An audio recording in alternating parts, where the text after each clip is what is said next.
साथियों नमस्कार। आज मैं आप सबके समक्ष श्रमिक संगठनों के पदाधिकारियों को मिलने वाले अवकाश के विषय में बताना चाहता हूं। साथियों, जैसा कि आप सबको मालूम है कि विभिन्न विभागों में तमाम श्रमिक संगठन काम कर रहे हैं और उन श्रमिक संगठनों के जो पदाधिकारी होते हैं, जो कार्यकारिणी उनकी बनती है, उनको कौन कौन से अवकाश दे होते हैं या कितने दिन का अवकाश उनको मिलता है।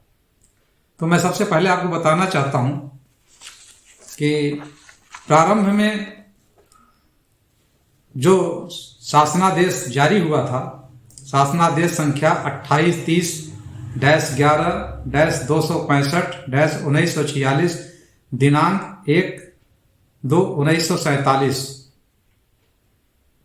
इसके अंतर्गत आदेश निर्गत किए गए थे कि सरकारी कर्मचारियों के मान्यता प्राप्त सेवा संघों के पदाधिकारियों, खास तौर से अध्यक्ष और सचिव यानी मंत्री, 2 पदाधिकारियों को विशेष आकस्मिक अवकाश की अवधि 14 दिन की होगी। और बाद में पत्रांक संख्या 1583-4-7-ES-79 तद दिनांक अक्टूबर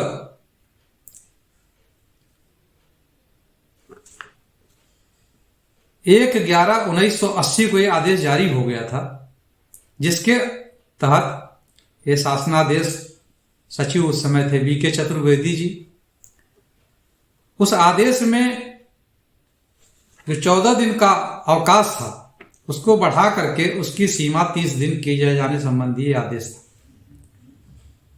और उसमें स्पष्ट रूप से ये उस बात का उल्लेख था कि पदाधिकारियों को उक्त अवधि में कार्य पर उपस्थित मानकर अवकाश स्वीकृत किया जाए। मैं आपको ये आदेश दिखाना चाहता हूं, ये आप लोग ध्यान से देख सकते हैं इस आदेश को।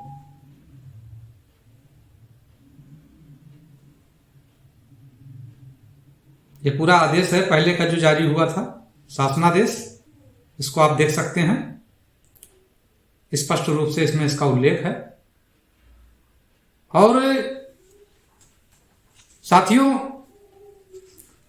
विभिन्न विभागों में अलग अलग तरह से इसको पढ़ा गया। उत्तर प्रदेश परिवहन निगम में काम करने वाले जो भी श्रमिक संगठन हैं, उनके लिए जो आदेश जारी किया गया, वर्तमान समय में जो परिवर्तित आदेश है वो परिवहन निगम मुख्यालय लखनऊ द्वारा जारी किया गया है। इस क्रम में संख्या 73 LWO-9-20-LWO-2003 दिनांक 8 मई 2009। ये सबसे संशोधित आदेश है और इस आदेश के तहत जो श्रमिक संगठन के शाखा हो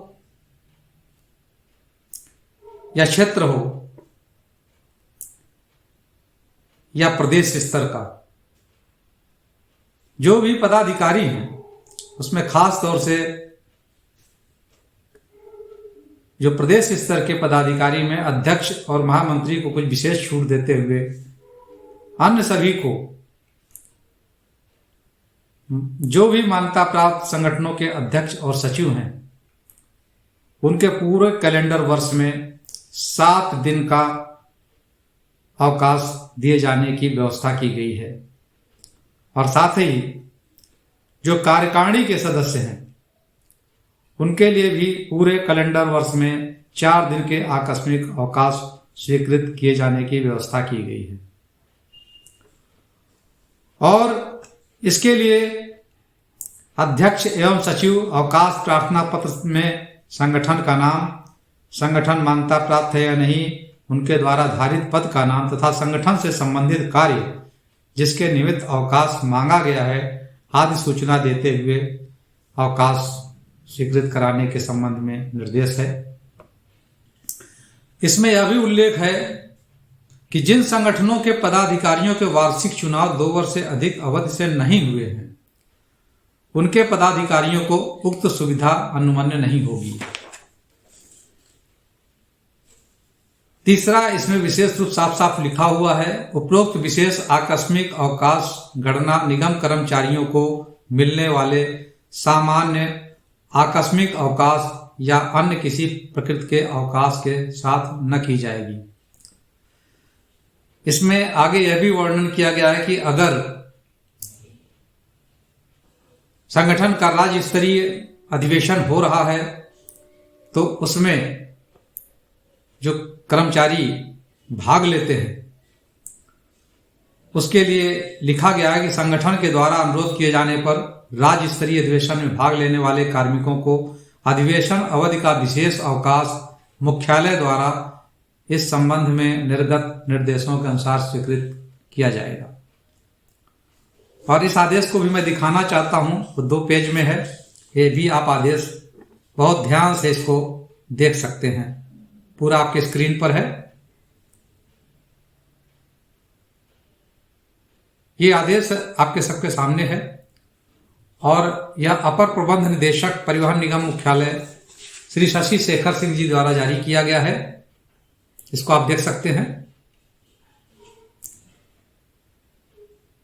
तो साथियों, इस तरह से